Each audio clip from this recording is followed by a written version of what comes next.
and that is under Article 19.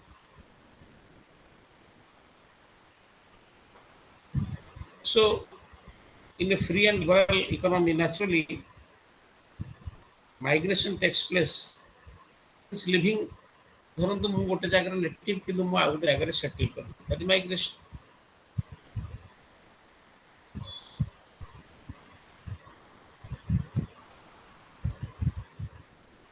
So, the reports in the census at various stages, it has shown that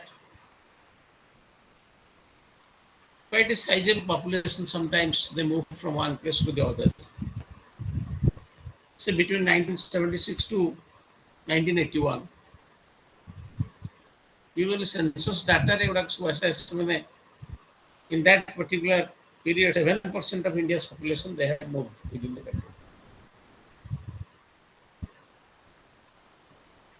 So migration is a complex phenomenon which can be triggered by various factors. And there are a number of causes. There are many push and pull factors.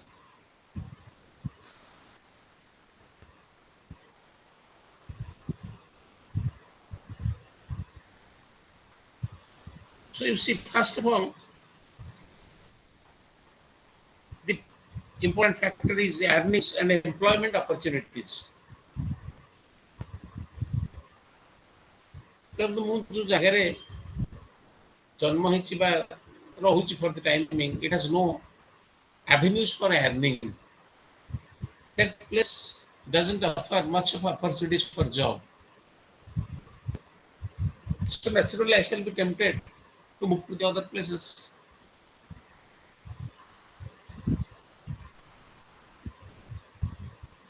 So it is established that when there is a gap in the earnings between the origin and destination, there is more likelihood that a person shall move to another place, that is the place of destination. You know, original place or destination place, ଯୋଉଠିକି ମୁଁ move କରୁଛି, ତା ଭିତରେ ଯଦି ଗୋଟେ gap ରହିଲା, so far as the earning opportunity is concerned, employment opportunities are concerned, then migrants will be more. I mean, people shall be tempted to move. So you shall find many migrants to urban areas,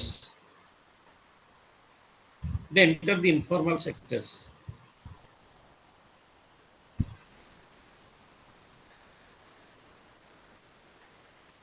Migrants to town, विशेष कर आमर migration देखिए internally town रु बा rural area रु urban areas को बेसी होउछ.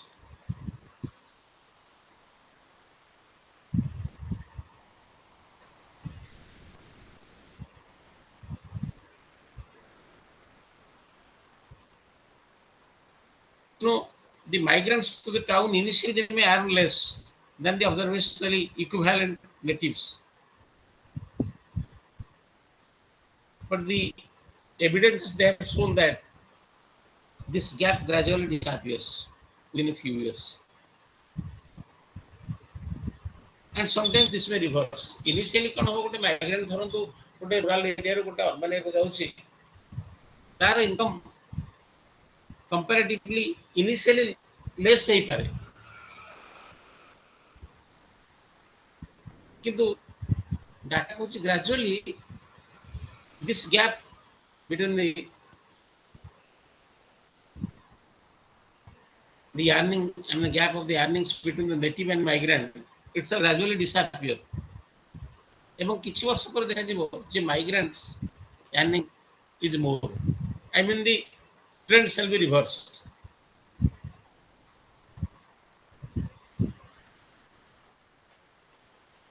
So findings on whether differences in unemployment rates between the locations of promote migration. So there is mixed findings.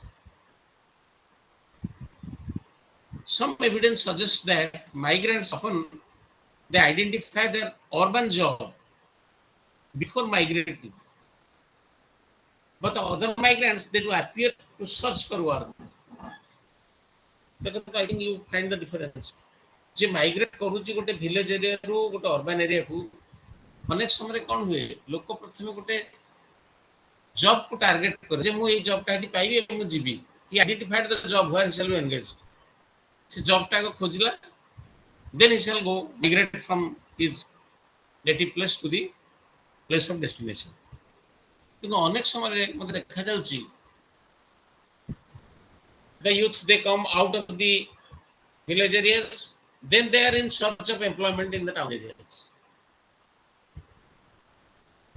So the difference is that in certain cases the target is fixed जे स्कू जायगा रे job करिवा job टाको find out करूची तापर जायकरी जगह को जाउची.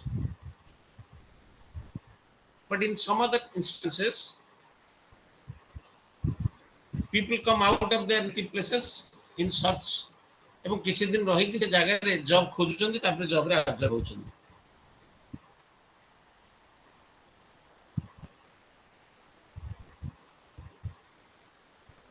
So it has been argued that unemployed workers may have at least as high a chance of re-employment in their home setting, where the information regarding the job opportunities and other things and contacts they're more readily available.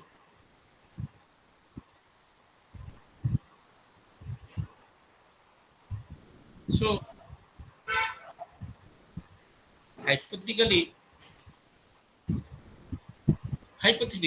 sometimes hypothesis when it may not be established কিন্তু দেখা যাଉଛି যে large towns they offer a greater diversity of employment and hence a better chance of re-employment in the event of a layoff.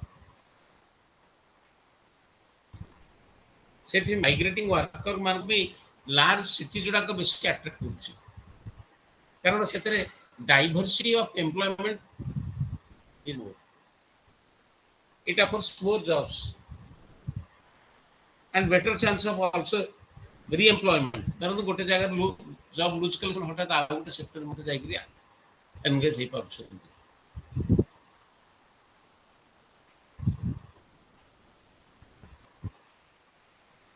Then another important factor is if a particular person of a rural area or a village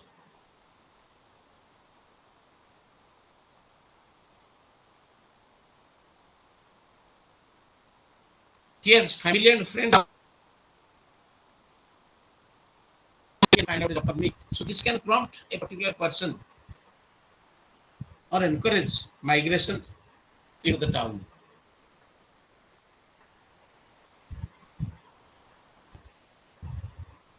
So migration at the time of marriage also to join or accompany a spouse is also common. Suppose a boy from the town is married to a rural girl. After marriage, the girl moves to the family. I mean, where his husband is employed in a town area. So it's also another common factor. ଆଉ କିଛି କିଛି studies ମଧ୍ୟ reveal କରିଛନ୍ତି ଯେ parents may have the welfare of their offspring in mind when making their decision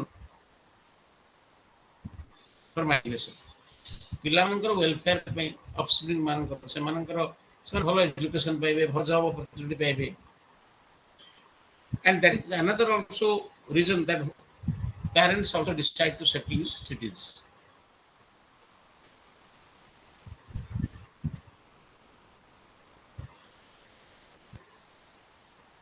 So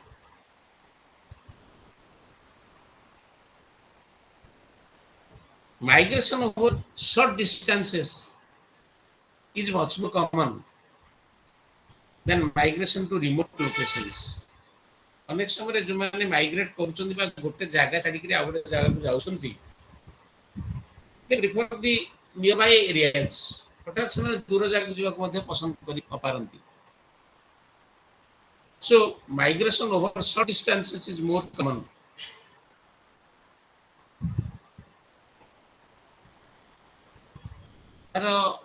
There may be many causes ଯେ କାହିଁକି ଲୋକ ପାଖାପାଖି ଆକୁ ମାଇଗ୍ରେଟ୍ କରନ୍ତି. Maybe they have more information available with them regarding the places which are nearby. ଯୋଉଟା ପାଖରେ ଯୋଉ ଜାଗା ଗୁଡ଼ା ରହିଛନ୍ତି ସେଠି କ'ଣ କ'ଣ ଜବ୍ ମିଳିବ, କି ପ୍ରକାର ଅପରଚ୍ୟୁନିଟିଜ୍ ଅଛି, ସେ ବିଷୟରେ ଆଇଡ଼ିଆ ସେମାନଙ୍କ ପାଖରେ ବେଶୀ ରହୁଛି. There are more of informations.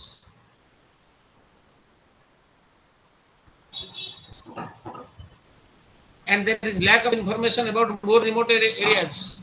ତେଣୁ ରିମୋଟ ଅଲ୍ଟରନେଟିଭ ଗୁଡ଼ାକରେ ଯୋଉଟା ଦୁରନ୍ତ ଜାଗା, ସେଠି କି ପ୍ରକାର ଜବ୍ ପ୍ରସ୍ପେକ୍ଟ ଅଛି, whether the atmosphere is congenial or not, the informations are very less.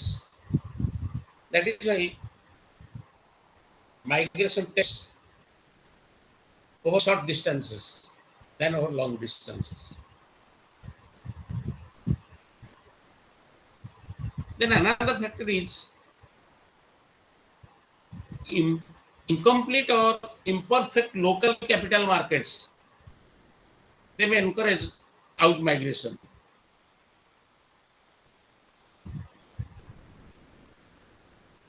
And this can be either directly through restrictions on the ability of the families to borrow,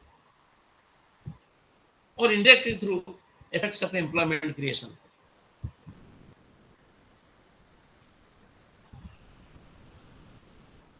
So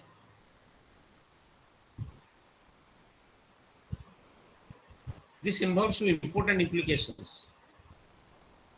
First implication is, other things being equal, migration may be more common from richer families, and this in turn may exacerbate the inequality in income.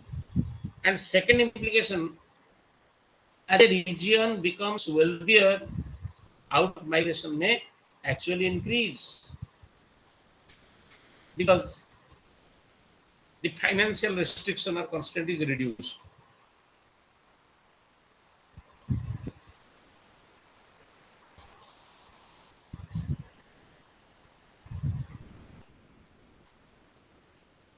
One way that families may ensure themselves is by having members migrate to locations where times of economic adversity do not normally coincide with those at home. So when at home there is a economic adversity, the place where the migrant is moving is not having the economic adversity at the same time. If both the places or both the locations they have been visited by economic diversity in a parallel way, then migration shall be discouraged.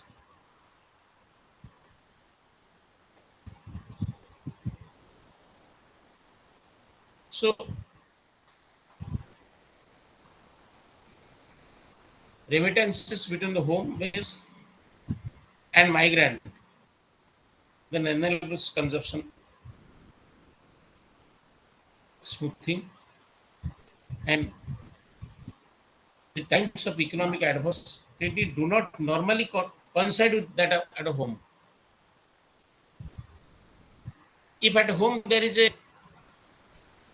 economic situation of economic adversity, and also at this similar time it coincides with the economic diversity, the place where the migrant wants to move, then I think migration will not take place, because the migrants are discouraged in that way.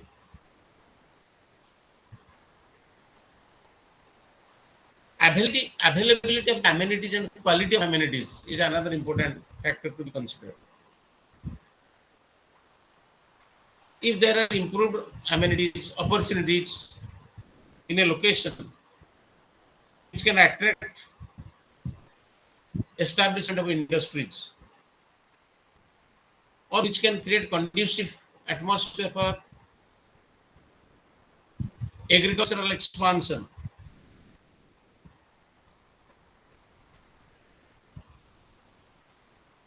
then this can encourage also migration.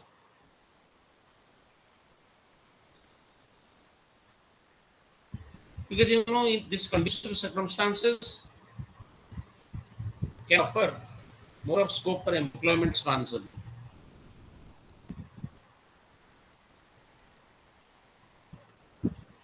Improved local amenities may also have a direct effect upon migrants' decision,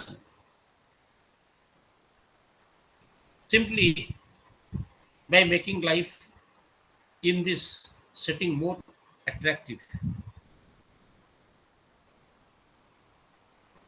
So availability of amenities, quality of amenities, conducive atmosphere, they can prompt or they can encourage the migrant to move.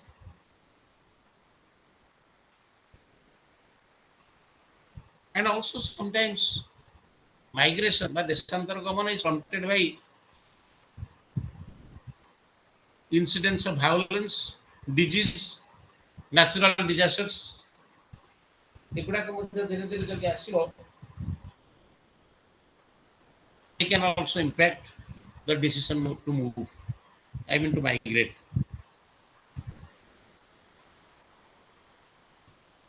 ବେଳେ ବେଳେ ମଧ୍ୟ ଗୋଟେ natural ଡିଜାଷ୍ଟରରେ ମାସ୍ migration ହେବ।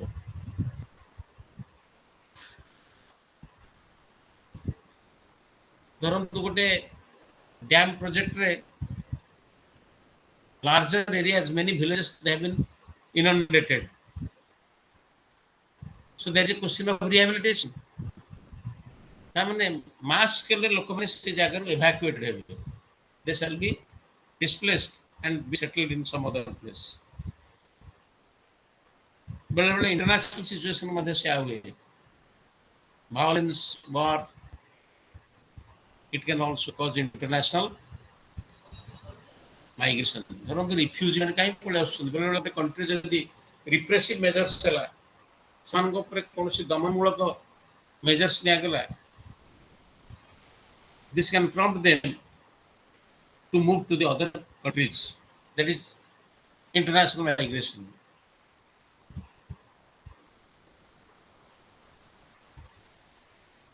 So ongoing violence, political repression, then recurrent natural disasters, risks of disaster can increase the flow of migration.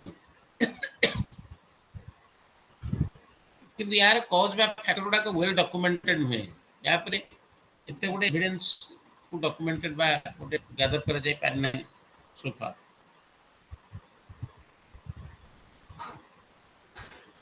A few countries, they have attempted to restrict internal migration.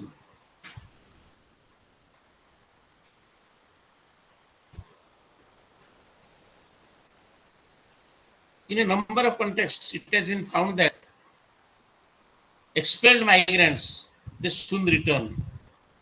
ଅନେକ ସମୟରେ ଦେଖା ହେଇଛି ଯେଉଁମାନଙ୍କୁ ଗୋଟେ ରିପ୍ରେସିଭ ଲଙ୍ଗା ତାଙ୍କୁ ଏକ୍ସପେଲ କରାଯାଇଛି, ବେଳେ ବେଳେ ସମଟାଇମ୍ସ ସେମାନେ they are coming back to their native country. In some of the socialist states, access to jobs, housing, food rations, and other state benefits, they have been tied to a specific location.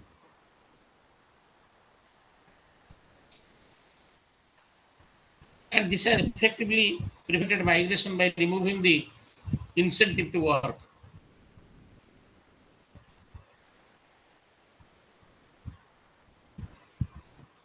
example, in China, the emergence of more market-oriented system has eliminated the efficacy of the controls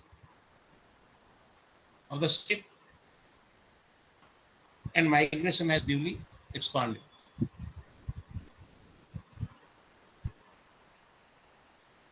देशांतर गमनर बहुत economic consequence भी रही. There are a lot of economic consequences. आर्थिक sphere रे तार बहुत प्रभाव बा फल रिजल्ट देखा मिले. Mobile labor force can be an important ingredient in enabling more efficient production in economy. So migration can impact the rate of savings and also accumulation in an economy, and also it can impact the rate of growth. In particular, it is observed that temporary migrants, they save a large fraction of their earnings,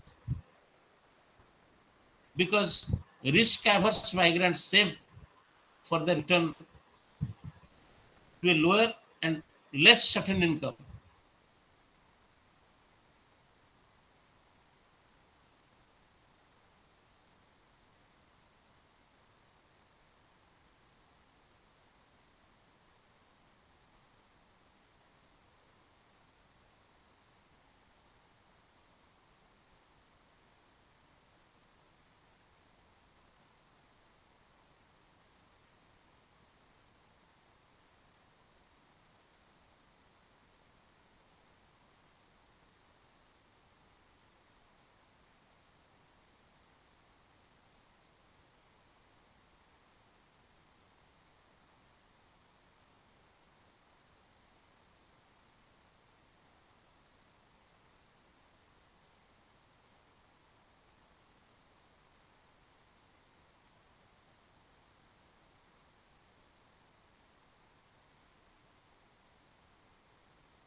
Am I audible?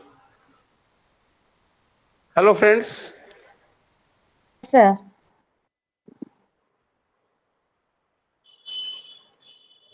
Hello, am I audible? Yes, sir. Okay, I am continuing. There is some connectivity problem, I suppose. Okay. So,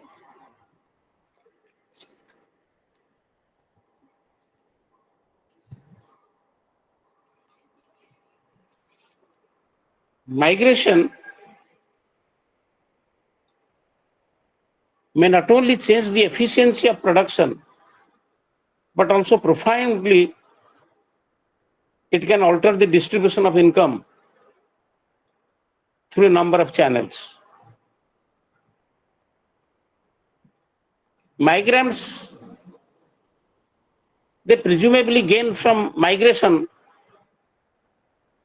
unless they make errors in judgment or a gamble with respect to migration fails to pay off.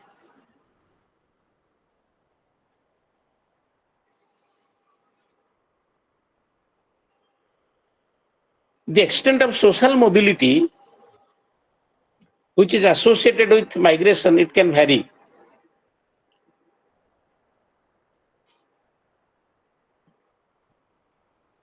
Evidence from our country, it suggests that a small group of urban migrants, households, they fare extremely poorly, but the average migrant household enjoys a higher living standard than non-migrants, particularly after some time in a town area. So migration affects the incomes of the people both at the origin and also at the place of destination.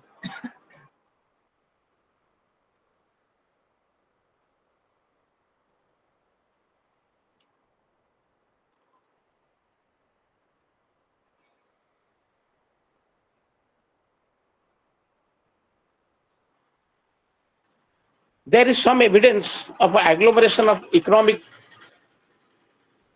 driven by a pool of well-educated workers. This can imply that departure of skilled personnel actually lowers the return to education.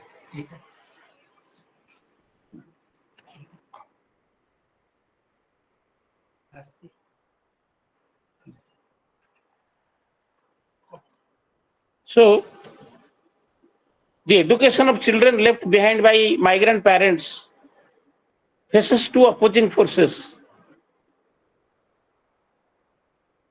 Migration may provide resources to finance better education, but lack of parental presence may lower commitment to schooling.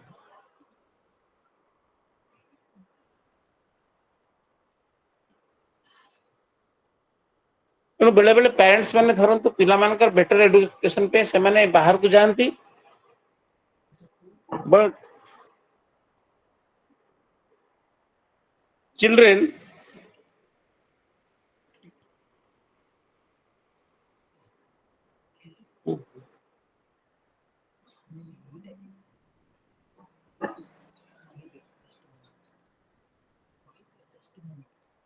just a moment.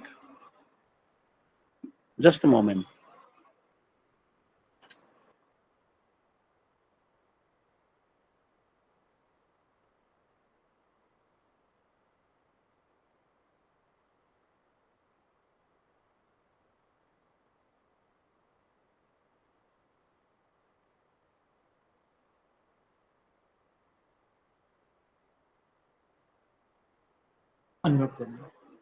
So, the parents buy more of income. I mean, migration.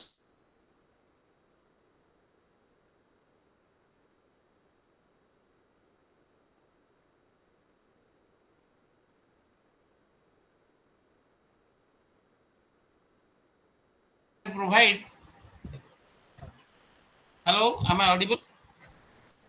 Yes, sir. Now you are audible. Okay, You are okay. saying something about migration. Okay, I am audible because sometimes some problems of connectivity. Okay, so I am audible. I am continuing. So, the education of the children which are left behind by the parents, those who have moved to the town areas for more of income, they face two opposing forces. Migration may provide resources to finance better education, but on the other hand, also there is lack of parental care because of the lack of parental presence, because parents have left behind the children for at their home and gone for better income so that they can have a better education for the children. So resources now are available for education of the children. ପିଲାଙ୍କ ପାଇଁ ସେମାନେ sufficient ରୋଜଗାର କଲେ, କିନ୍ତୁ the other force is that lack of parental presence. ତେଣୁ ପାଖରେ parents ନଥିଲେ, what shall happen? The children, it shall lower the commitment of the children to go to school. You see the opposing forces. Parents have left their children behind for town areas for better income, so that if there is more income, they can give better education to the children. They can send more money for them. But because they are not present with the children, this lack of parental presence, it may lower commitment to schooling. So this is a very, these are opposing forces. So the other major route through which migration may impact incomes of non-migrant is through remittances. You see the extent to which poor and rich rural families, they benefit from this is a matter of dispute. You know, ଆମ ଭାରତରେ early village studies ରେ ମଧ୍ୟ এটা on studies conduct କରାଯାଇଛି, which suggests that rural urban migration, ତମେ ଗୋଟେ ଗାଁରୁ ଯୋଉ ସହରକୁ ଯୋଉ ଦେଶାନ୍ତ ମାନେ ଲୋକ ଯାଉଛନ୍ତି, that is rural urban migration. It is rare among the very poorest of the rural households. You know, very poor rural households, they are not tempted to move to urban areas, and more common among the agricultural laboring families, and it declines again among somewhat better village households. But the educated children of the rural elite, they commonly move to the town. Rural elite re children mane विशेष करी tempted होचंदी urban area को जिबा पे for better education and all that.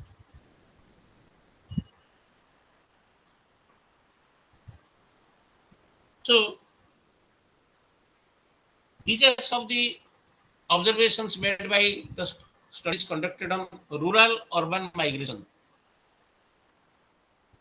And what are the common practices with the very poorest of the rural households, agricultural laboring families, or the educated children of the rural elites?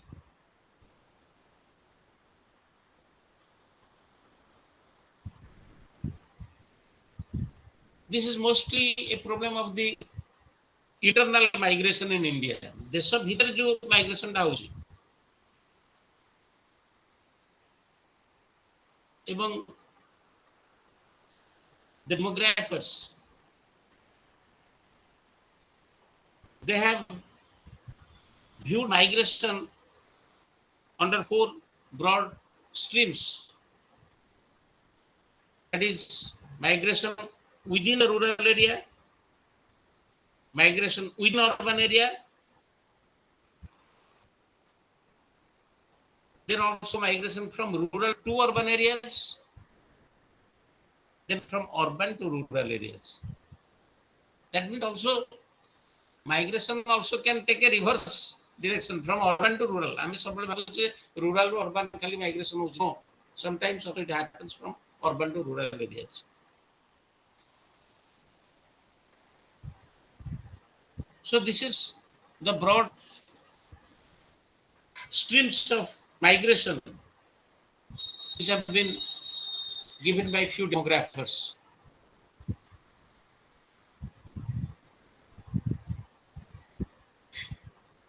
The 1991 census, जनगणना जो प्रत्येक 10 years रे 1991 मसीहार जनगणना census report, it analyzed the region of migration under the categories of employment, education, business, marriage, family relocation, natural calamities, and others.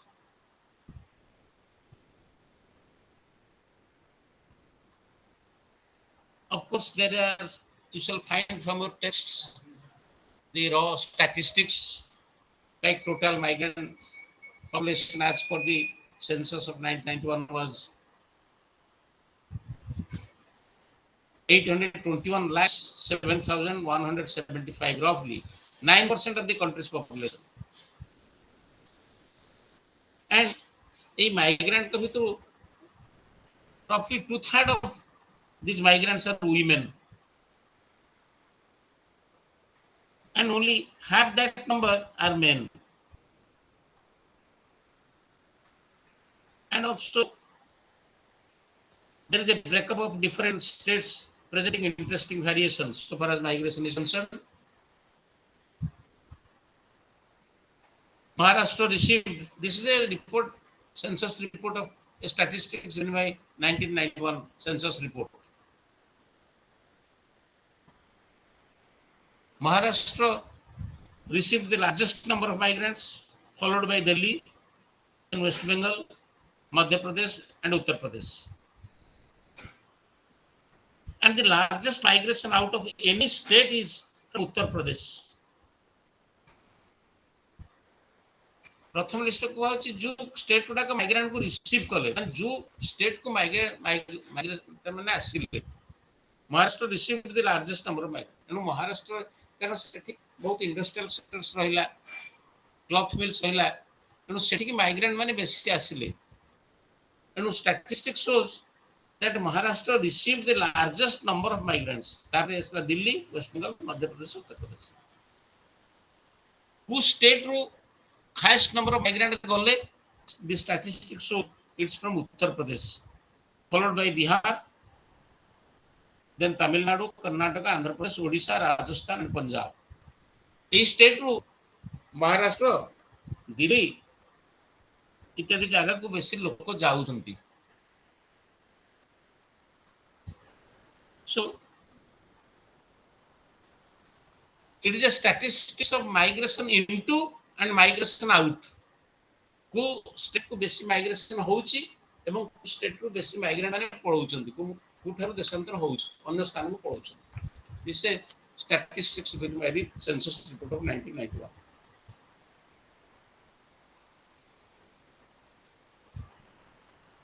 In fact, this rate of migration into or out I mean into the states or outside the state, गोटे राज्य को केते migrant आसुचंती एवं से राज्य रो केते migrant बाहर को चली जाउछंती, that can be attributed to their performance on various development indicators such as industrialization, education, availability of employment. धरंतु गोटे स्टेट कहीं बेसी माइग्रेंट थिबे जदि सेठी एम्प्लॉयमेंट अपॉर्चुनिटी बेसी मिलिला, जदि सेठारे एजुकेशनल फैसिलिटी बेसी रहिला, एम्प्लॉयमेंट फैसिलिटीज रहिला, इंडस्ट्रियलाइजेशन हैला, तबे अन्य स्टेट रु लोक माने से स्टेट को जिबा को आग्रही हेबे.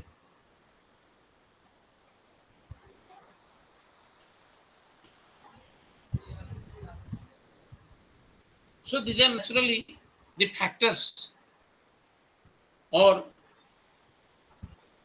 various development indicators which can influence the inflow or the outflow of the migrants.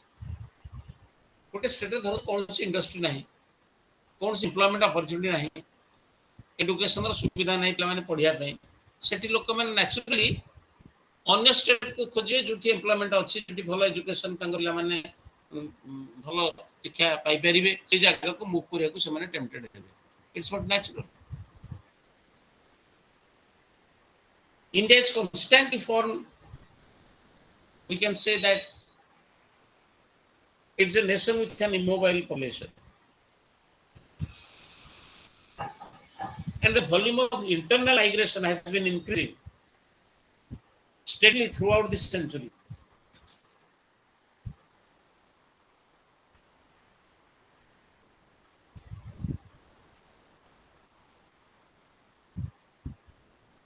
You know, the primacy of the agricultural sector in our Indian economy, ଆମର ଏଟା ହେଉଛି ଗୋଟେ କୃଷି ଭିତ୍ତିକ କୃଷି ପ୍ରଧାନ ରାଷ୍ଟ୍ର, it has resulted in tying the population to the land. କାରଣ ଆମର ଅନେକ ସମୟରେ ପପୁଲେସନ ମାନେ କାହିଁକି ମୋବାଇଲ, କାରଣ ଅଧିକାଂଶ ଲୋକ ଏଗ୍ରିକଲଚର ସେକ୍ଟର ସହିତ ଜଡ଼ିତ, they are tied down with the land, so most of the times they cannot move out of that.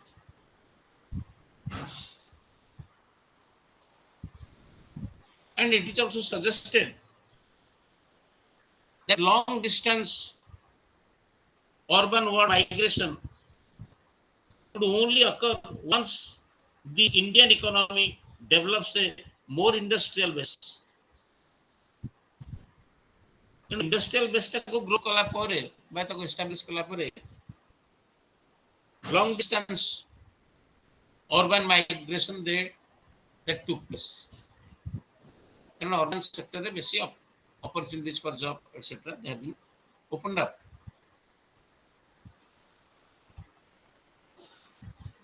And you know, in addition,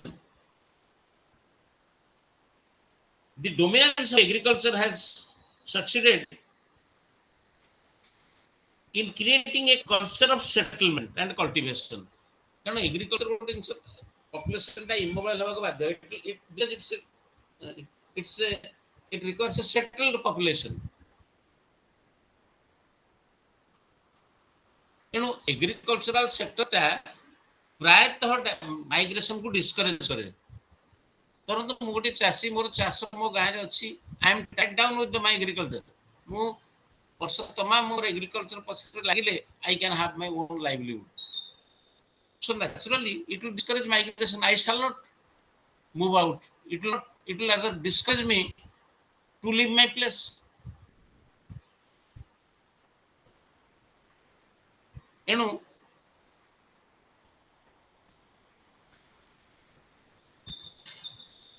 the rural population virtually is not tempted to move out.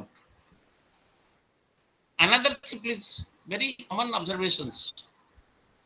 The process of early marriage and the tradition of marriages between the people from nearby villages and territorial endogamy, it has resulted in both early adult responsibilities and reduced the need to migrate long distances. You know, दूर जगह को देशांतर गमन करिवा प्रथाटा प्रायतः discourage ହେଇଛି our country रे. आ गोटे होची agriculture, आ गोटे होची अर्ली मैरिज, एवं आपण देखिथिबे से समय गां गडी रे तांकर पिला माने से पाखा पाखी जगह बाहा हेबा को चाहुथिले. Virtually there is a tradition of marriage between the people from nearby villages. ସେମାନେ ଦୂର ଦୂରାନ୍ତ ଜାଗାରେ ବୈବାହିକ ସମ୍ବନ୍ଧ ସ୍ଥାପନ କରିବାକୁ ବିଶେଷ ଚାହୁଁନଥିଲେ. ସେଥିପାଇଁ long distance migration was not possible. So, because Indian agricultural sector, our system of marriage on what is called territorial endogamy, ତାଙ୍କ ଗୋଟେ ନିର୍ଦ୍ଦିଷ୍ଟ ଅଂଶ ଭିତରେ ସେମାନେ ବୈବାହିକ ସମ୍ପର୍କ ସ୍ଥାପନ କରିବାକୁ ଚାହୁଁଥିଲେ. ତ ମୁଁ ମୋ ଝିଅଟିକି ପାଖାପାଖି ଗାଁରେ ବାହା କରିବି, so that ମୁଁ ଯାଇକି ତାର ହାନିଲା ବୁଝିପାରିବି, ମୁଁ ଦୂର ଦୂରାନ୍ତରେ ତାକୁ ଦେବାକୁ ଚାହୁଁନଥିଲି. So this is a traditional practice of territorial endogamy, and this has resulted in adult responsibilities. लोक माने शीघ्र बाहा होउतिले, शीघ्र समान घर संसार करथुले, तांको रेस्पोंसिबिलिटीज बढ़ुतला. तब दैट इज अनदर फैक्टर, से माने मूव आउट करके बाहर को डिस्टेंस जगह को जिबा पे स्कोप पाउनथले किबा चाहुनथले. It has discussed this practice of migration to long distances. So these are some of the socio-economic factors which has discouraged long distance migration in our country. Very interesting studies. Demographic studies relating to migration is very, very interesting. जे काहींकि लोक माने दूर जगह को देशांतर करनथिले जाउनथिले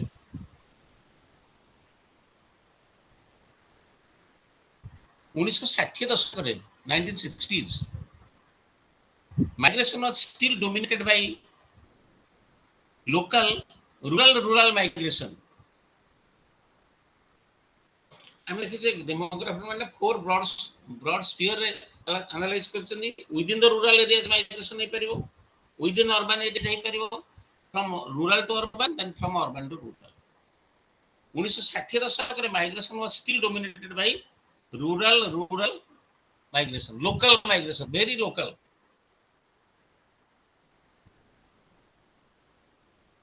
But this period witnessed an increase in the number of the short distance rural to urban migration to local and regional urban centers. But gradually short distance migration आडको गले पाखापाखि town areas मानको move କରିବାକୁ चाहिले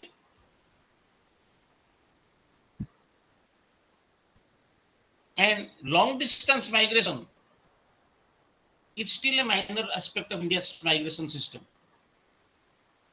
And it was dominated by movements to urban areas, which involves moves of the urban hierarchy.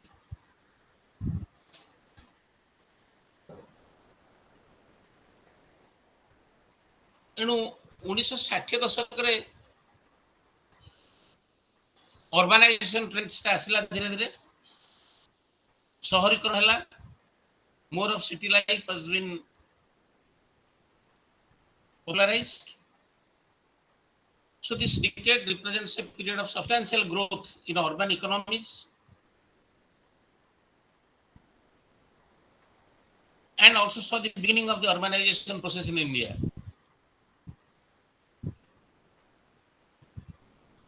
And the increase in urbanization, shaharikaran, more of cities have been established, city life has been popularized, and urbanization has continued as an the importance of rural to urban migration increases. Urbanization बढ़ला पर rural to urban migration बा गोटे गाँ ग्रामांचल रो सहरांचल को गमन करे ये practice ता धीरे धीरे बढ़िला. Yes. During 1960s, statistics says that the outflow from the rural to urban areas was 14.6% of all migrants. And by 1970, this had increased to 15.3%. And in 1991, it was still further increased to 17.7%. So this is the rate of increase in the total outflow from the rural to urban areas.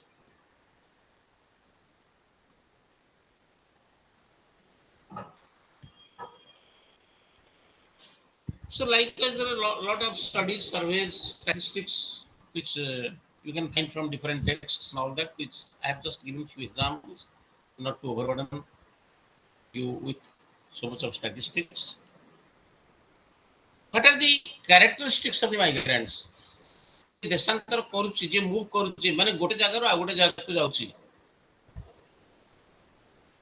What are the characteristics?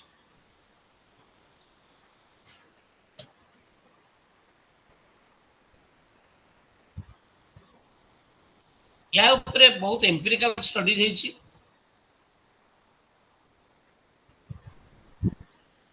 এবং সেই empirical studies রু গোটে commonality draw କରାଯାଇଛି ଏବଂ ତାକୁ ବେସ କରିକି general characteristics of all migrants they have been hypothesized.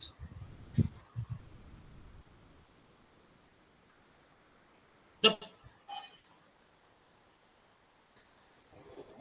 principal characteristic of Indian migration is age selective.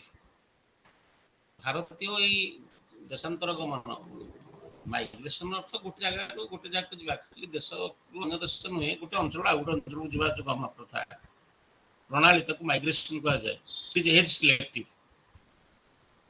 it has been shown that the age group 20 to 35 20 ରୁ 35 ବର୍ଷ ଭିତରେ they are by far the most migratory group ଏଇ ବର୍ଷ ଏଇ ବୟସ ସୀମା ଭିତରେ 20 ରୁ 35 ବୟସ ସୀମା ଭିତର ଲୋକମାନେ सर्वाधिक भाव migrate करिथांती however female migrants tend to be younger than their male counterparts due to the practice of matrilocal marriage रो practice अर्थ कोन जानती मैरिज पर हमर इंडियन सिस्टम मैरिज कोन झियोटी जाईकरी स्त्रीटी जाईकरी स्वामी घरे रहबो लोकालिटी पैट्री लोकल जोटी स्वामी रह सेठी स्त्री जाईकरी रहबो दिस पैट्री लोकल सेठी में कंपैरेटिवली यंगर एज रे स्त्री माने तांका स्वामी होतवा जागा को जानती so studies have established that the female migrants tend to be younger than their male counterparts due to practice of patrilocal marriage. And after the migration study and its relation to development is more a sociological study than a political study. And this age, this age selectivity is apparent in all migration streams at both the intrastate and interstate level. गोटे राज्य भितर जो migration होची किबा गोटे राज्य रो मध्ये आ गोटे राज्य भितर जोटा होची इंटरस्टेट गोटे होची इंट्रास्टेट गोटे होची interstate this as selective migration is apparent and this is the only characteristic that is universal to all the migration streams in India. ये characteristics ता भारत वर्ष सबु जगह रे गोटे common characteristics. So each of the migration stream in operation in India is strongly sex selective. Intrastate level रे females dominate the rural to rural stream. राज्य भितर इंट्रास्टेट भितर जो माइग्रेशन ता होची जोटा कि रूरल टू रूरल सेथरे देखा जाय जे female migrants more and they account for more than 2/3 of all migrants. या कारण होची this particular more number of female migrants it can be attributed to the process of marriage migration by females between rural areas. पाखापाखि जगह parents माने तांको झियो मान को विवाह होउथिले so this has encouraged naturally territorial endogamy. So this rural to rural migration is dominated by the female members कारण झियोटी को घर को जाउथला because से practice of patri locality किंतु रूरल रो अर्बन किबा अर्बन रो urban this is dominated by the male members. I think understand the difference. Rural to rural migration the basic number of migrants are the females because that has been happening because in the event of marriage जे गोटे झियो move करके आ गोटे गां को जाउतला गोटे गां रो आ गोटे गां को जाई बाहर जाउतला किंतु अर्बन टू अर्बन गोटे सिटी रो आ गोटे सिटी की जो गमन होतला urban the process of migration किबा रूरल टू अर्बन जाउतला सेथरे मेल मेंबर को संख्या बेसी कारण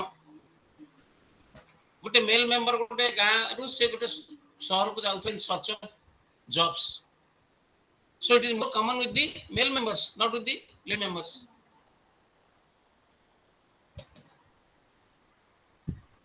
So interstate level migration also was dominated by the male members. So the main reason behind this such sex selectivity lies in the causes of migration. Urban or urban, rural or urban migration, why it was male dominated? Because the males they migrate predominantly for economic reasons. କିନ୍ତୁ female ମାନେ migrate କରନ୍ତି because of marriage. That is why rural to rural phenomenon migration is dominated by ladies or the female members, and urban to urban and rural to urban migration because of the economic reasons. Male members they predominate the scenario because they are in search of jobs. ସେମାନେ job searchରେ ବଡ଼ ବଡ଼ city ସହରମାନଙ୍କୁ ଯାଉଥିଲେ. So very interesting studies. A study of the effects of the male selective migration from Kerala discovered that at the household level, the major impact was an improvement in income due to the flow of remittances. However, this male domination of rural to urban migration is not uniform throughout India. Some states are uniformly, of course, तार rate टा देखने मिलेनी, it varies from state to state. And such migration is more selective of males in the northern India.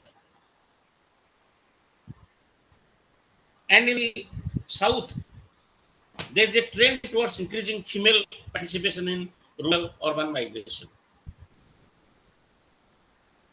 So this is the study done on this movement of the population from one place to the other. So migration theory, the study this theory, it suggests that rural to urban migration is economically selective, with most migrants originating from the low income group and as a result remaining in the low income strata once in the urban areas. And it is also suggested that for the poor, migration to urban areas is a survival strategy against a decreasing productivity in rural areas. Whereas for the rich, this migration is a strategy of economic accumulation. गोटे गाँव रे गोटे poor लोकटे सहर को जाउची तार subsistence पे से केमती बंची जीवो फॉर सर्वाइवल स्ट्रेटजी से किछि एफ्लुएंस में जाउनी किंतु गोटे रिच माइग्रेंट जेतर गोटे रिच पर्सन माइग्रेट करूची it's a strategy of economic accumulation से आहुरी अधिकार पाइबा पे जाउची I think you find the difference a poor man moves from a rural area to the urban area से गोटे गाँ छाड़ी तार जाउची सब्सिस्टेंस पे किंतु तार लाइवलीहुड टाको मेंटेन करो जे तार जीविका पे जाउची सर्वाइवल पे जाउची किंतु गोटे रिच पर्सन जेतले मूव करूची he moves for economic accumulation अधिका एफ्लुएंस में तार अच्छी किंतु आहुरी अधिका कमेबा पे जाउची अधिका रोजगार क्षम पे जाउची बहुत मस्कुरा है भी चलो चलो घर So- जाएंगे चलो घर जाएंगे चलो एक खाएंगे घूमी करके आ जाए एक बार हाँ hello जल्दी से आ please जाएंगे please थोड़ा mute देर तक नहीं yourself there is some noise hello stop hello please mute there is some noise coming from some okay हाँ so हाँ एक तो जगह टूट गया है हाँ the ठीक बोल poor रहे हो और एक will जगह have the कहाँ गया means to make the move अच्छा ऐसे निकाल दो thus they remain instituted in the rural areas while becoming further ये देखो इधर देखो आप uprised इधर आप हाय बोल दो they are hi becoming hi hi poorer hi through the introduction of मम्मा खोलिबे सेटा मम्मा खोलिबे जियो hello रह जा please mute yourself there is some noise coming hello Saida Akhtar, please mute yourself. so further poor is becoming still poorer through the introduction of laborers from other rural areas. So mostly migration in India has history of short distance female dominated rural movements And the past decades have seen slight increase in the number of which are involved in migration. And recent changes in the economic activities of the females, they're acting to slowly change the sex selectivity of some migration streams. And the growth of urban areas and the resultant creation of industrial bases and the employment which are based on industrialization. They have created economic incentives because they provide jobs in the industry sectors, and this has encouraged the migrants. And a major consequence of rural urban migration is over urbanization. What consequence is over urbanization? ସହରାଞ୍ଚଳରେ ବେଶୀ ଲୋକ naturally ଧୀରେ ଧୀରେ concentrate କରୁଛନ୍ତି. ଗାଁ ଗଣ୍ଡାକା ଧୀରେ ଧୀରେ ଶୂନ୍ୟ ହୋଇଯାଉଛି. Because more number of people they poured into the urban regions. So over urbanization involves both the sheer growth of the proportion of the national population living in cities, as well the concentration of the population in particular cities.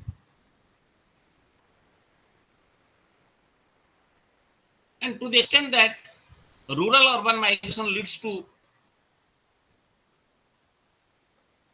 a misallocation of labor between the rural and urban sectors, and it increases the cost of providing for a country's growing population. So over urbanization remains a problem.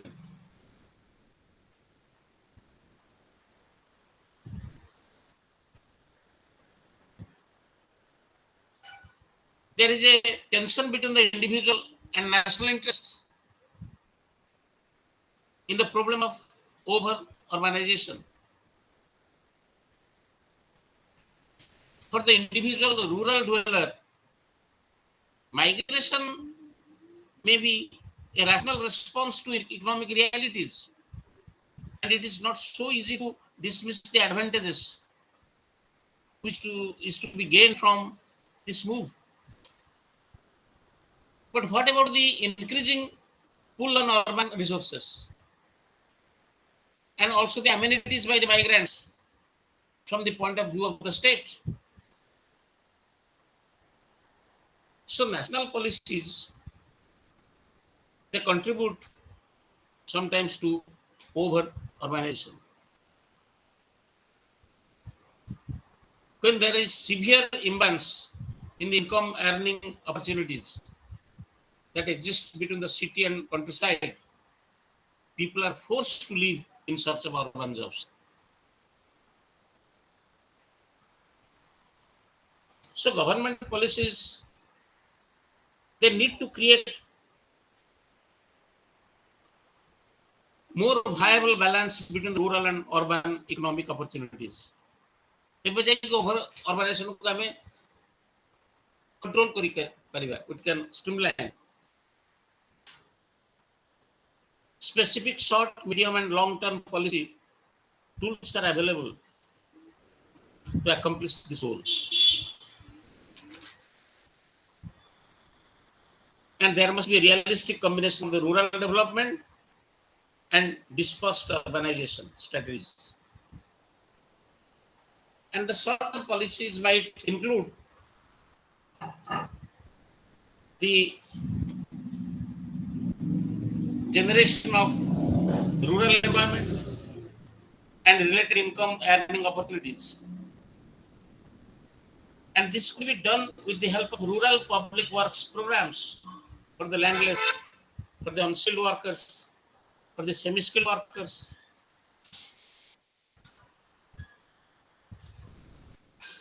Then only you can solve the problem of over urbanization.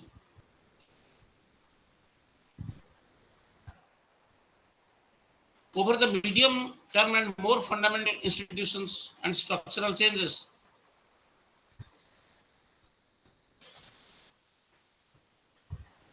It must be suggested that these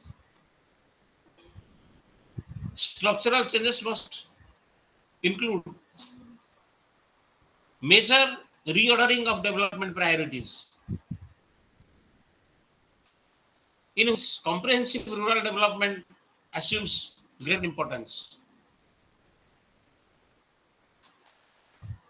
It must emphasize the development of market towns, rural service centers, small regional cities, like that. So what is the objective of these policies? It must create a hierarchy of small towns and service centers, which give rural population access to a wider range of produce and consumer goods, expanded market, and wide range of investment and employment opportunities to strengthen the agricultural development. Long-term policies are also to address over urbanization, supported by appropriate national policies. Land reforms properly initiated should be a vehicle of redistribution of rural assets, income earning opportunities.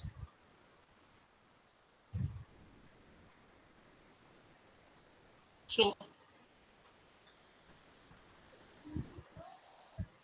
urban infrastructures also has tended to receive disproportionate emphasis.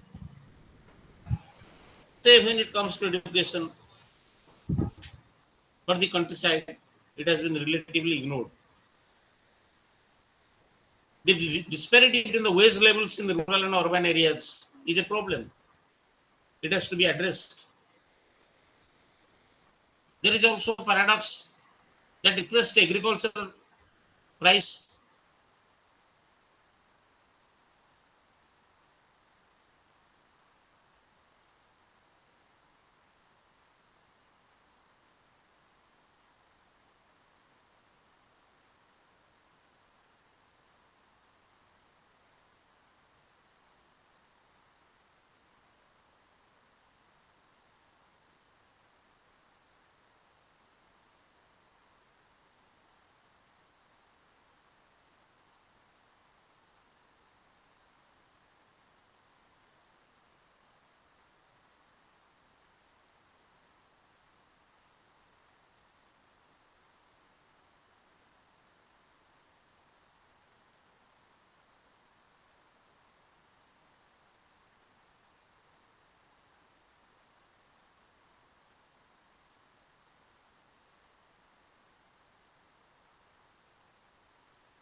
so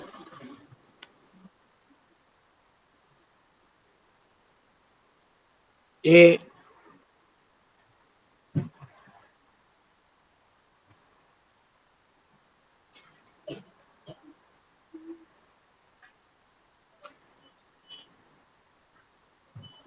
major result of the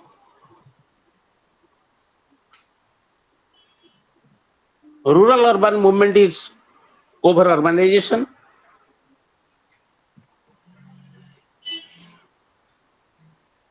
While migration from rural to urban areas may improve the economic condition, there is an increasing pull on the urban resources and amenities by migrants, and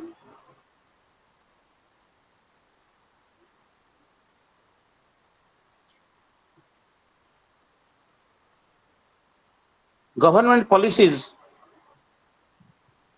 thus need to create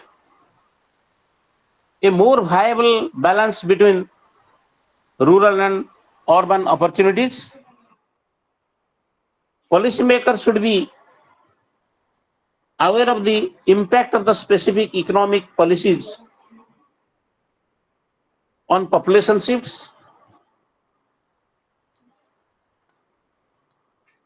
So we cannot have solution to this problem of urbanization if we leave the whole thing to the market forces. That will not be the real solution for the problem of over urbanization. Then let us come to another chapter, that is on environment and sustainable development. Very interesting chapter.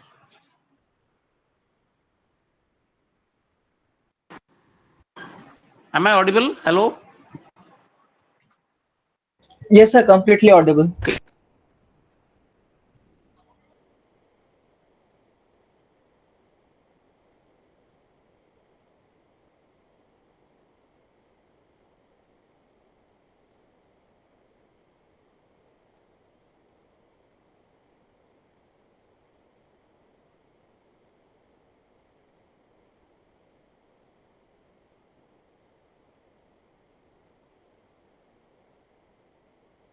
So the next important chapter is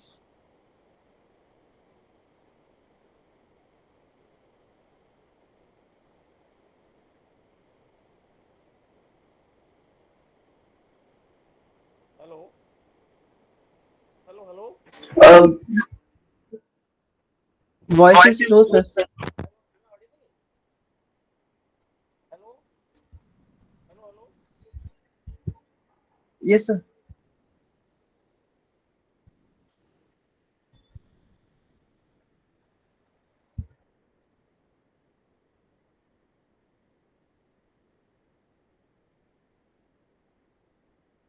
Hello, hello, hello, hello, Yes, sir. hello, hello, hello, hello.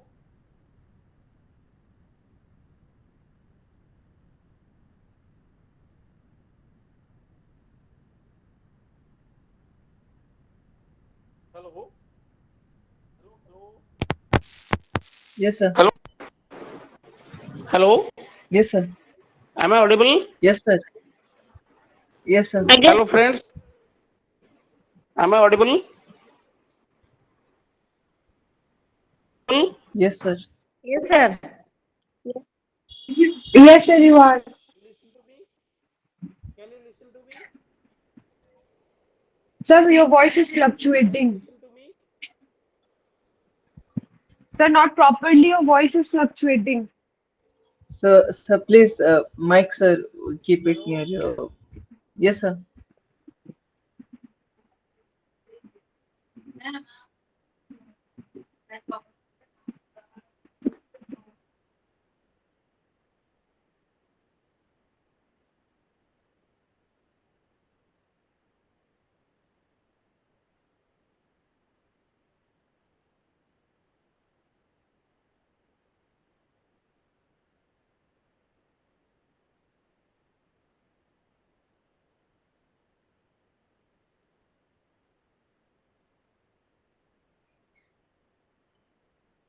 Hello.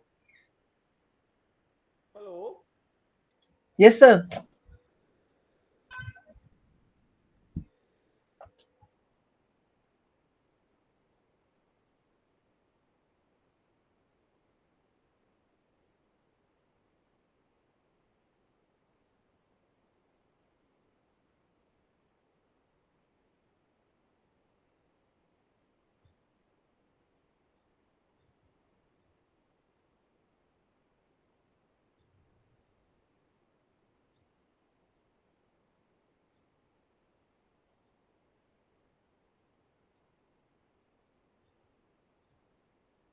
Sir.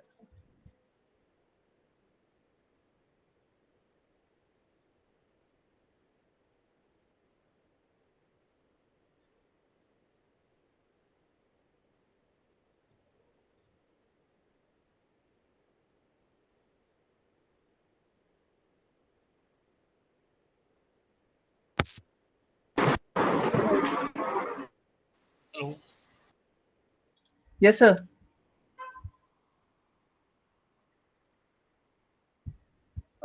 Unmute the mic, sir.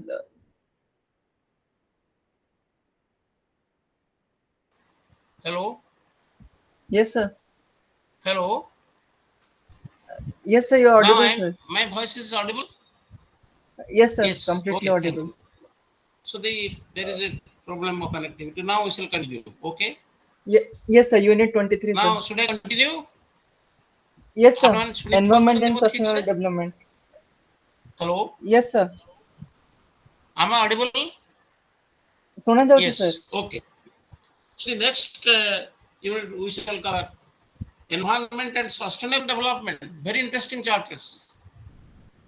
You know,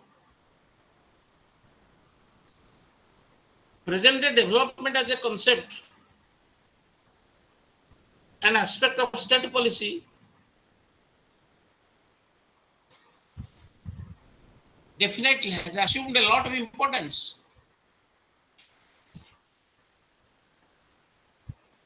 And the concept of development has a mesmerizing impact upon modern mind.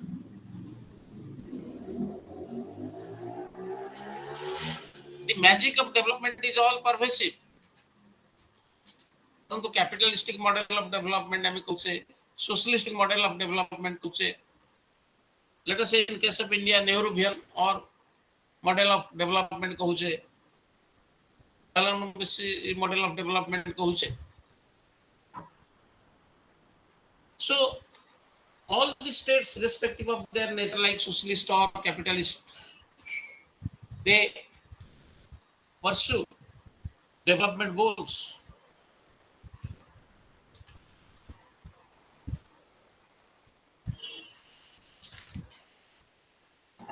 and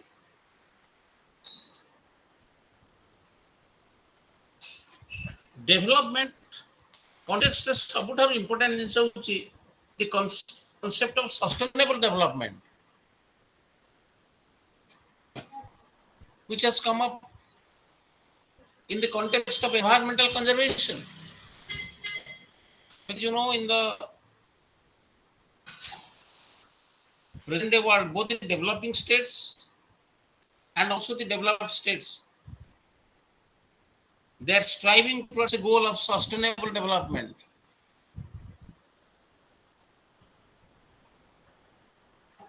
So it is just no more a socialistic model of development or capitalistic mode of development.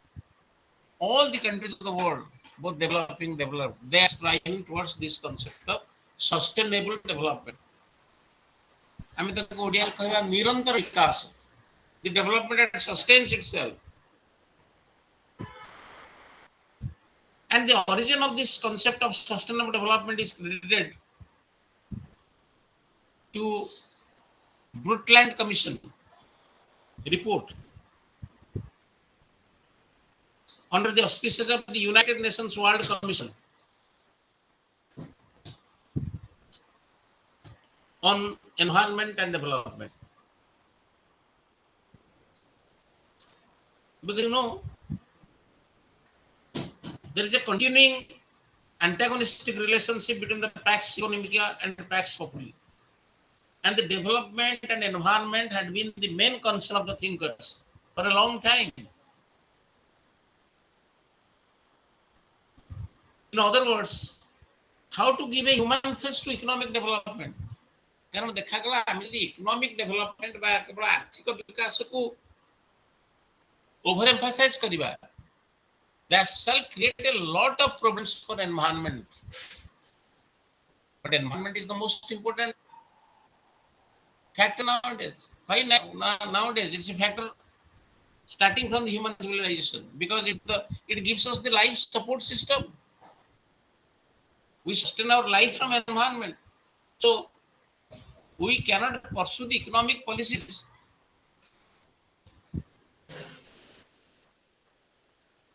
without giving importance to environment. So we must pursue the development policies considering its hazardous impact on environment. परिवेश को क्षति घटाउथवा development policy की धीरे धीरे revise करा होची, modify करा होची. So now the question is how to give a human face to economic development, how to be green in our thinking. So green politics. So sustainable development is a popular concept worldwide. In fact, it is mainly concerned with the question, or to put in one sentence, how to sustain the present level of well-being and make it available to all. I am now referring to the very definition of this sustainable development given by the Brundtland Commission, which is United Nations World Commission on Environment and Development कराइतला एवं से Brookland का chairmanship रे से committee जो report is Brundtland commission report so nicely it has defined sustainable development आमे निरंतर विकास काहा को कहबा. So according to this report, sustainable development means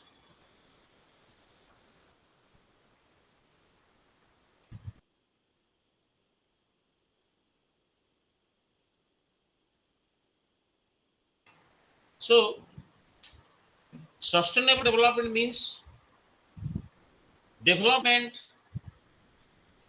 that meets the needs of the present without compromising the ability of future generation to meet their own needs, improved living standards for all, better protected and managed ecosystem, and a safe, more prosperous future. देखो कितने सुंदर भाव रे से define करले. आमे ताकोई sustainable development कहबा जे कि प्रेजेंट जनरेशन रो मेंबर मानकर नीड को फुलफिल करछि and without compromising the needs of the future generation. For example, if there is a forest, we cannot overuse the forest. हम जदि डिफोरेस्टेशन पॉलिसी नबा हम केवल इकोनॉमिक डेवलपमेंट रे कोठाबाड़ी तैयार करा, शहर बाजार करिबा, डिफोरेस्टेशन हबो, then that shall hamper the need of the future generation. हमें जो गछर यूटिलिटी हमें पाचे हमें से यूटिलिटी को नबा एवं हमर फ्यूचर जनरेशन को सेथरु डिप्राइव करा नहीं. Their needs and aspiration must be protected. Their need must be protected. So remember, sustainable development बहुत important issue होची. That life is continuous. Generation, it speaks of what has been theorized by some philosophers, intergenerational justice. With me, the world doesn't stop. It's a continuous process. So the environment must be protected. I think you understand? The environment must be protected. Intergenerational justice. Therefore, agri development model, the economic development, it may be socialistic or it may be capitalistic. Setare, Monishara attitude kon thila anthropocentric. Monishara gote attitudinal was so selfish that he is at the center of the universe. Anthropocentric attitude अर्थ कोन मनुष्य तार निजर interest ଉପରେ basis गुरुत्व दउतला that he is in the center, he stands at the center of the universe and rest of the world they are created to serve ताकू service देबा पे उद्दिष्ट. ई जो एटीट्यूड ता मनुष्य कोन करथुला नॉन ह्यूमन वर्ल्ड को एक्सप्लॉइट करिया पे ताकू प्रोत्साहन करथुला. Man was tempted to misuse also the non-human world. परंतु गसटी आने को misuse कले, forest को depressed कले, air pollution कले, water pollution कले, over industrialization, over urbanization, it leads to pollution. So man was not thinking in terms of other animals. You know, animal right among plant right, flora and fauna rakshanabekshan by conservation is also important. Unless we conserve the non-human world, the human society shall be also destroyed. You know, the intergenerational justice. Then also, a particular philosophy which also conserves the rights of the plants and the rights of the non-human world. Animals এবং trees, plants ଏମାନଙ୍କୁ ମଧ୍ୟ ସଂରକ୍ଷିତ କରିବାର ଦାୟିତ୍ୱ ଆମର। And also the right of the unborn, जो ଲୋକଟି ଜନ୍ମ ହେଇନି ତାର right ବିଷୟରେ ଆମେ ମଧ୍ୟ ଦେଖିବା, ଯୋଉଟା କି a definition by given by Brundtland Commission, you can understand. It's a continuous process. So we cannot overuse nature. We cannot misuse nature to the detriment of the future generation. You know, I mean, ecosystem conservation ଉପରେ sustainable development basis emphasize kala. I think you understand. It's a very interesting thing. So, what are the principles of sustainable development? କାରଣ ଧୀରେ ଧୀରେ ବିକଶିତ ରାଷ୍ଟ୍ରମାନେ ମଧ୍ୟ ଏତେ industrial developed, agricultural developed, economically advance, ସେମାନେ ମଧ୍ୟ ଆଲର୍ଟ ହେଲେ ଯେ ଆରେ ଆମେ ଯଦି ଏଇ ପ୍ରକାର ବିକାଶମୂଳକ ପଦକ୍ଷେପ ନେବା without any proper heat to the environment, then we shall be also obliterated. ଆମେ ମଧ୍ୟ ଧୀରେ ଧୀରେ ଏଇ ପୃଥିବୀ ପଥରୁ ବିଦାୟ ଦେଇଯିବା। So the outcome of the realization of this great situation was the Agenda 21, that is green path to the future, जोटा कि Rio declaration कराइले, Rio de Janeiro रे एनवायरनमेंट ऊपर आपण जानिथिबे बहुत एनवायरनमेंटल कंजर्वेशन करिया में, परिवेश को संतुलित एवं संरक्षित करिया पे बहुत इंटरनेशनल लेवल रे मध्ये ट्रीटी करा होची, एग्रीमेंट करा होची। You must have heard the treaties on climate change, Kyoto Protocol, Paris agreements. There are many agreements. Quite recently, Kyoto Protocol kontu. So, right, these are all important agreements. You know, national level, international level, रे परिवेश को संरक्षित करिया पे। So one of the important thing is Agenda 21, that is green path to the future, Rio Declaration 1992. এবং সেই declaration মধ্যে অনেক গুলো হাইলাইটস আছে। I can only throw upon some of the important highlights. The quintessence, the very pith of this declaration, that human beings are at the center of the concern of sustainable development. They are entitled to a healthy and productive life in harmony with nature. Very important. Life in harmony with nature. I mean, प्रकृति की क्षति घटे कि हमें कोई healthy life नहीं परिवानी. And state has the sovereign rights to use the resources for development in accordance with the Charter of the United Nations and the principles of international law. And it is also the responsibility of the state to control any damage to the environment. ତେଣୁ ପ୍ରତ୍ୟେକ ରାଷ୍ଟ୍ର ଗୋଟେ ଦାୟିତ୍ୱ ଯେ ସେ ପରିବେଶର କ୍ଷତି ଯେମିତି ଅଘଟେଇବ ସେଇ ଦାୟିତ୍ୱଟା ନିଜେ ନେବ। So,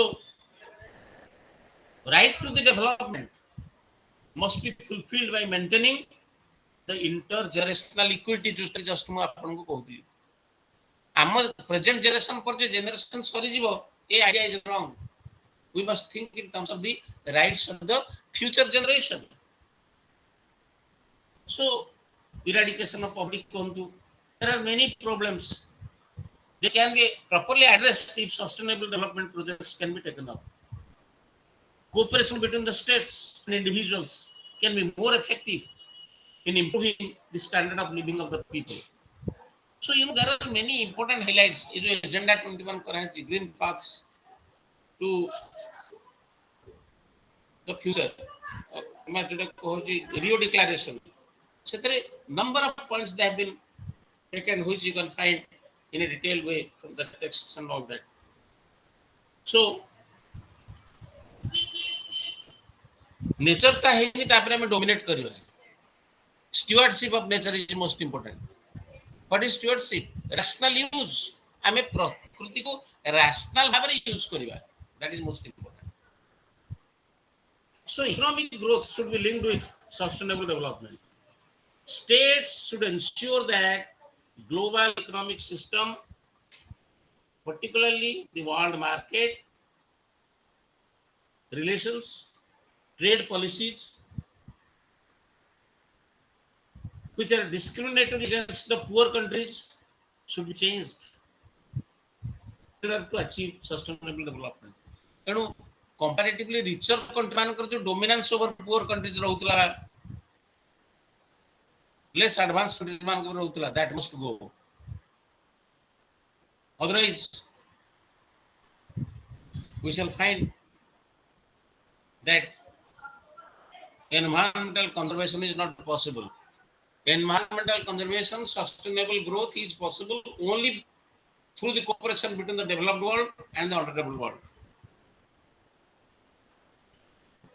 So, states shall be actively discouraging the transfer of substances which are found to be harmful to human beings and cause environmental degradation and wastage environmentally hazardous substance that cannot be transferred. So states must take up the responsibility to contain them, hazardous impact of their economic activities or pursuing their economic goals should be curtailed. So every state policy must be coupled with environmental justice. And only when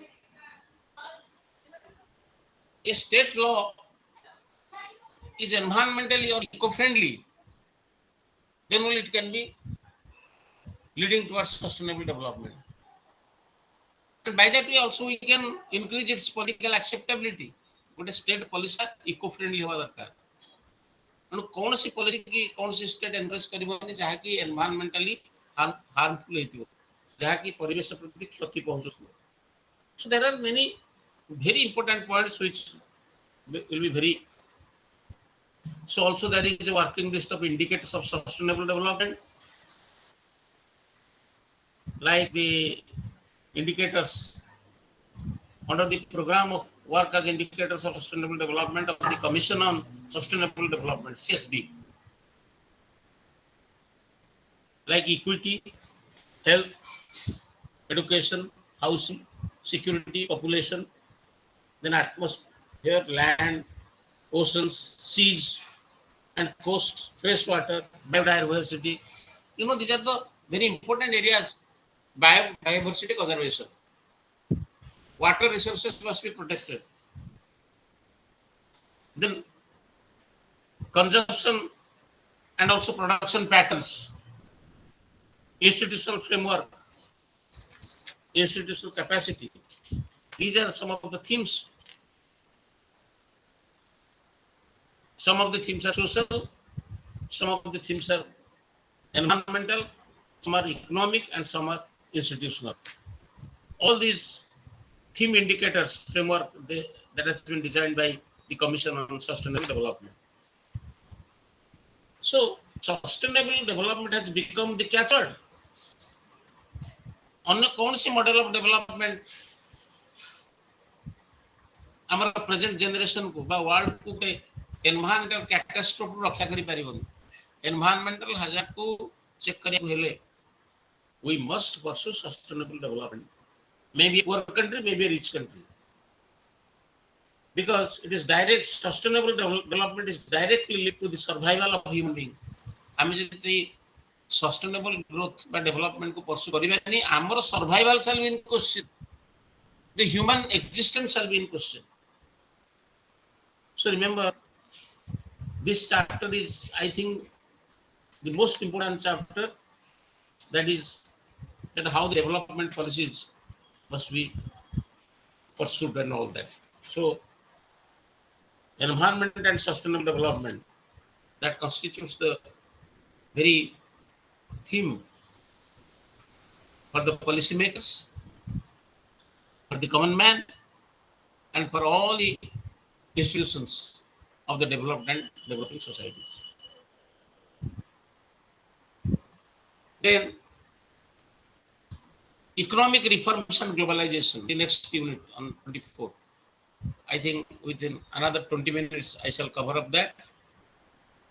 I think these are very common topics which you can understand better. you know, what is the art of policy? जो समझ रहे policy maker में policy तैयारी करूछंती policy making is a reconciliation between the theory and ground realities यदि गोटे policy गोटे केवल गोटे आर्म चेयर थ्योरिस्ट मान द्वारा तैयारी हो without any touch with the ground realities then that will be a very useless policy. So policy making lies in reconciling theory with the ground realities. It has to be adjusted to the ground realities and it must be updated so that the policy can address the problems of the society.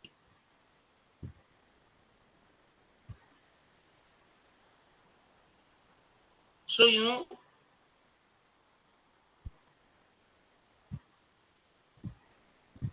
whether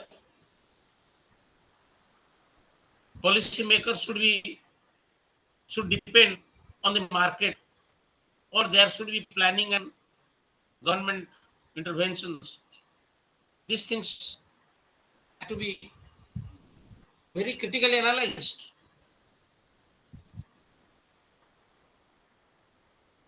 And there are also theoretical debates about the use of market or planning and government control.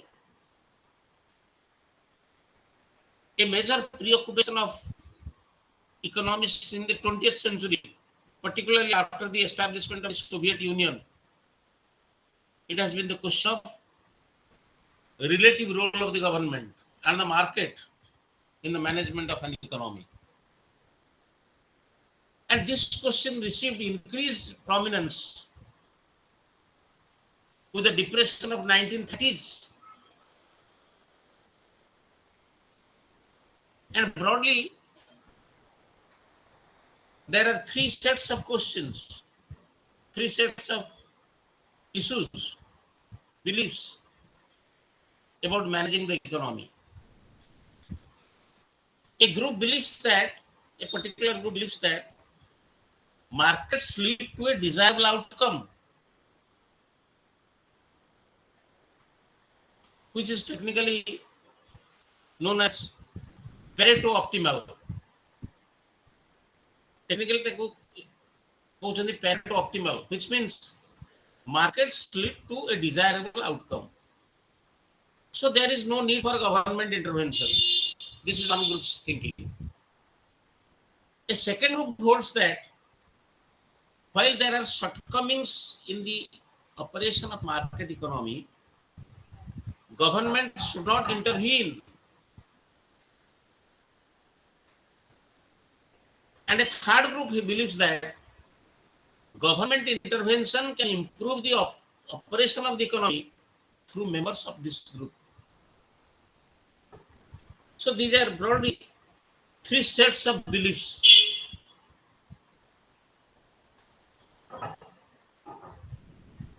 A situation is said to be Pareto optimal if nobody can be made better off without somebody being made worse off. If there are two individuals, X and Y, then X cannot be made better off without Y being made worse off.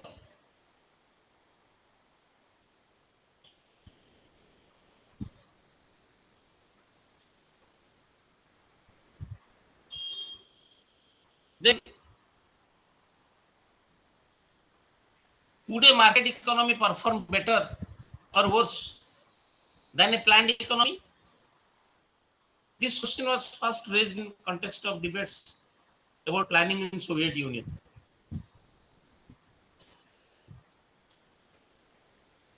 People would give their demands and supplies at the new price, and again if demand were greater than supply, the auctioneer would raise the price, and if supply were greater than the demand, he would reduce the price. Naturally, supply demand, this is the relations.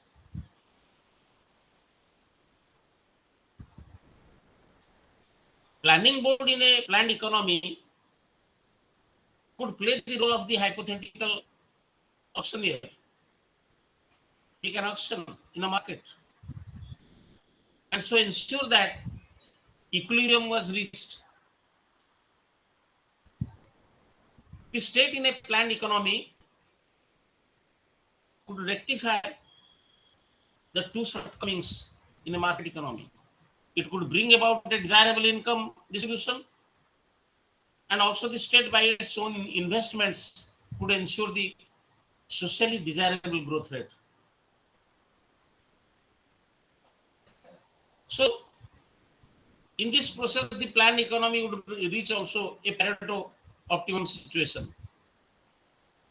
So, Pareto optimal situation can be through this process achieved by the planned economy. And in fact, it is more likely to reach a good Pareto optimal position.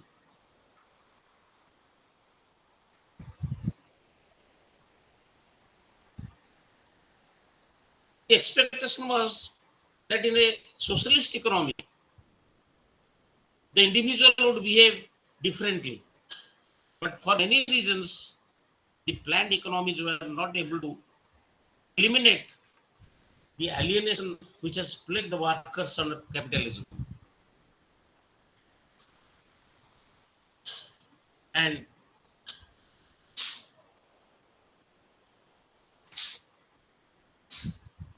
these economies were not able to overcome the information problem, and the system finally collapsed.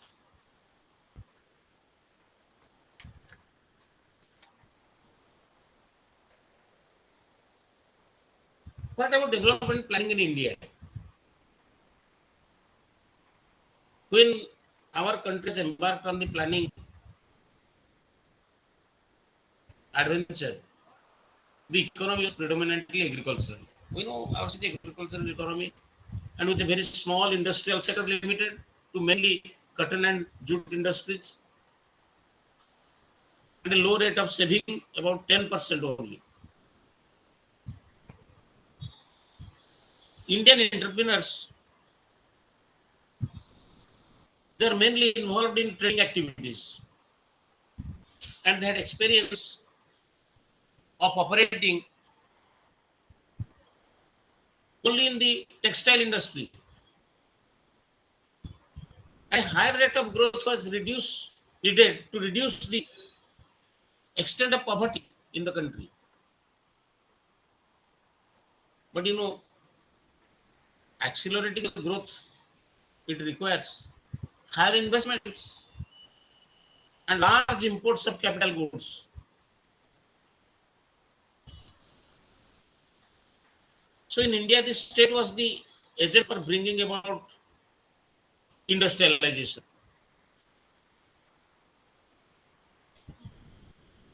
And this is because India went in for important substitutions in basic industries.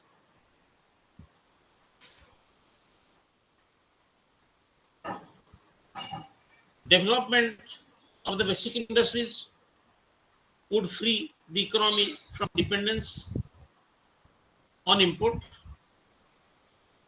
and so support self-reliance, an important objective. And in particular, development of a defense industry would be easier and so ensure India's self-reliance in defense production. And private capitalists, they are also not keen to invest in such industries as the scale of investment in these industries was large and no output could be produced for many years.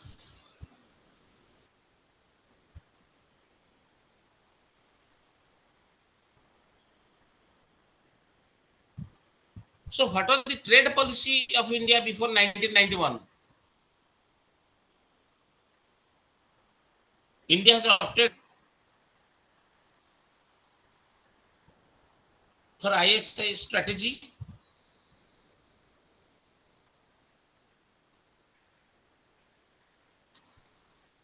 It faced difficulties in the balance of payment, There was a crisis of, in 1957-58 and also again in 65-66. And faced with these difficulties related to balance of payment, Indian policymakers sought new sources for funds and they undertook some adjustment measures. For instance, after 1957-58 crisis, India approached the World Bank for assistance.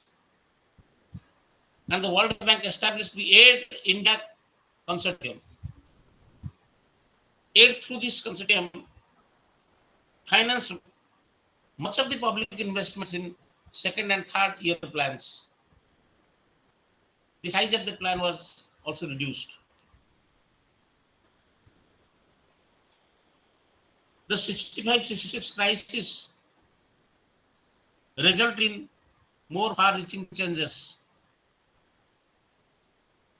Agricultural policies were changed as one of the causes of the crisis was the increasing import of food grains, and the Green Revolution was ushered.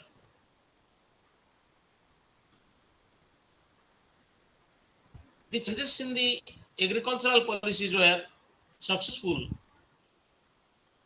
in raising the rate of growth of agricultural output and make India self-reliant in food production.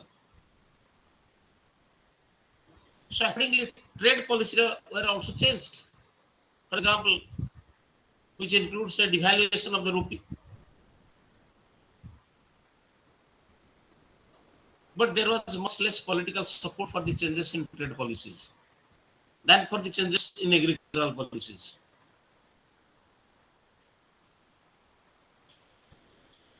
And because of the subsequent disputes with the donors means those who are providing the assistance, it resulted in a stoppage of the aid given by the World Bank and also by the United States. And Indian government adjusted to their this cut back by having a plan holiday for a few years and undertakes measures to raise the domestic rate of saving. So the experience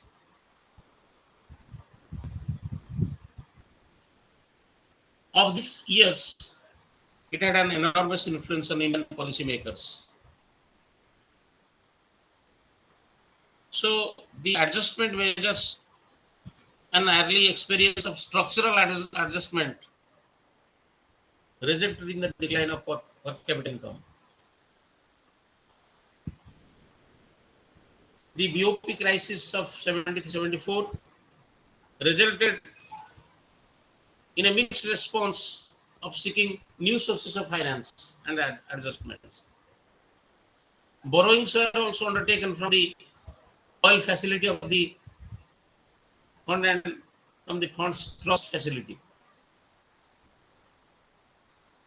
Then BOP crisis of 1980-81 resulted in India borrowing from the fund, and later in the 80s, India started tapping the non-resident Indians and commercial banks for funds.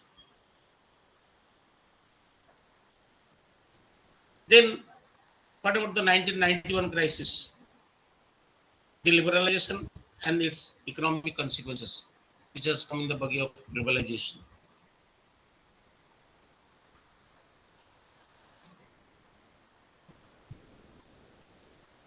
In the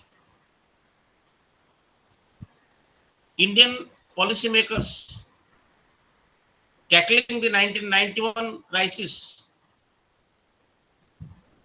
took the stance that trade restrictiveness was not an opportunate or appropriate policy,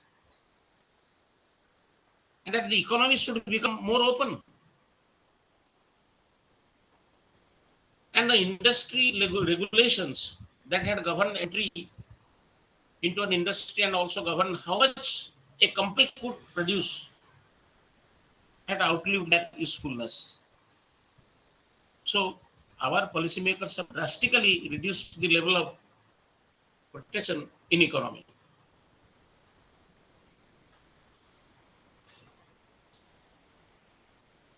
Liberalization has, however, generated a vigorous debate about its implications for poverty eradication, empowerment, and democracy.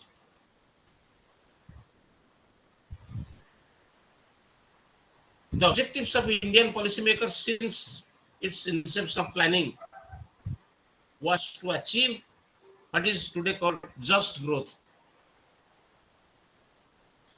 namely the growth which reduces poverty and which can lead to a more equal distribution of income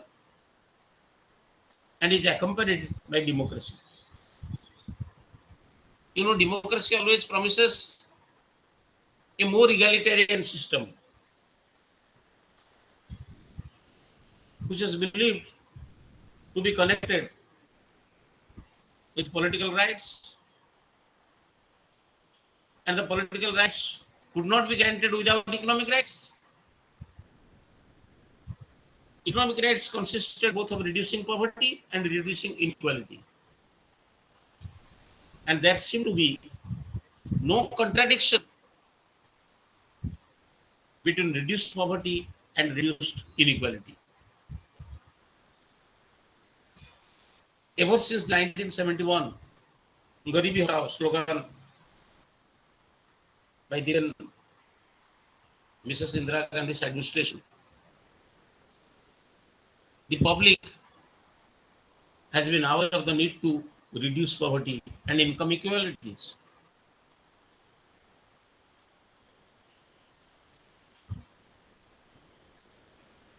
The Constitution has itself recognized this duty and also had made provisions for reservation to achieve a more just society. The scope for reservation has been increased over the years, and many programs established to improve both the conditions of the poor and to provide more power to them.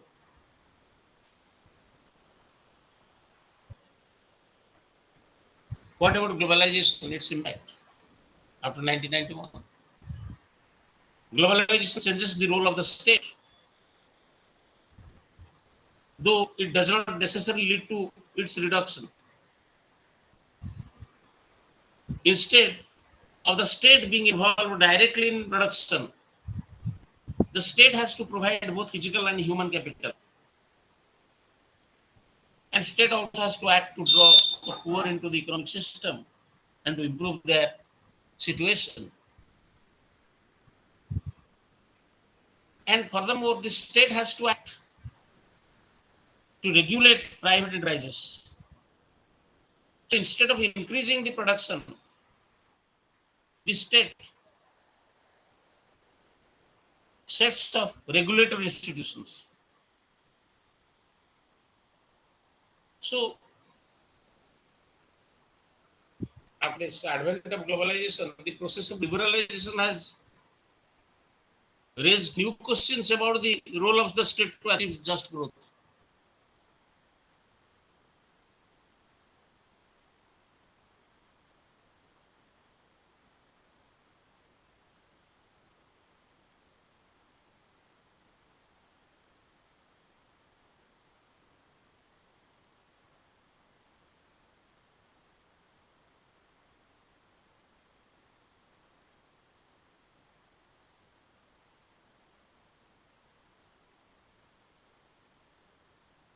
Sir?